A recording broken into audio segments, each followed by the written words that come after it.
నటించబోతున్నారు. చిరు Priyamani combination తెరపై చాలా కొత్తగా ఉంటుందని విశ్లేషకులు భావిస్తున్నారు.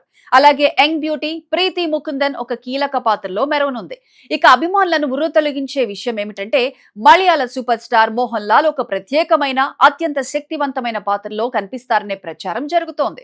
ఒకవేళ ఇదే నిజమైతే దక్షిణాది ఇండస్ట్రీలో ఇది అతిపెద్ద మల్టీ స్టారర్ అవుతుందనడంలో ఎటువంటి సందేహం లేదు. సంగీతం విషయానికి వస్తే ప్రస్తుతం ఫుల్ ఫామ్ లో ఉన్న తమన్ ఎస్ ఈ చిత్రానికి ట్యూన్లు కడుతున్నారు. మెగాస్టార్ సినిమా అంటే పాటలు డాన్స్లు ఏ రేంజ్ లో ఉండాలో తమన్ కు బాగా తెలుసు. ఇప్పటికే ఆయన కొన్ని అదిరిపోయే మాస్ సాంగ్స్ సిద్ధం చేశారని తెలుస్తోంది. 70 ఏళ్ల వయసులో కూడా చిరంజీవి చూపిస్తున్న ఉత్సాహం చూసి యువ హీరోలే ఆశ్చర్యపోతున్నారు. ఒకవైపు ఈ బాబీ సినిమా పట్టాలెక్కుతుండగా మరోవైపు దసరా ఫేమ్ శ్రీకాంత్ ఓదెల దర్శకత్వంలో చిరంజీవి తన తదుపరి చిత్రాన్ని ఓకే చేశారట. ఈ సినిమాను నేచురల్ స్టార్ నాని సమర్పిస్తుండడం సినిమా ఇండస్ట్రీలోనే ఒక సంచలనం. ఇవే కాదు, సోషియో ఫ్యాంటసీ నేపథ్యంలో తెరకెక్కుతున్న విశ్వంభర చిత్రం ఇప్పటికే విడుదలకు సిద్ధమవుతోంది. నిరంతరం కొత్త దర్శకులను ప్రోత్సహిస్తూ కమర్షియల్ హంగులతో కూడిన సినిమాలను చిరంజీవి ఎంచుకుంటున్న తీరు ఆయనలోని నిరంతర విద్యార్థిని చాటి చెబుతోంది.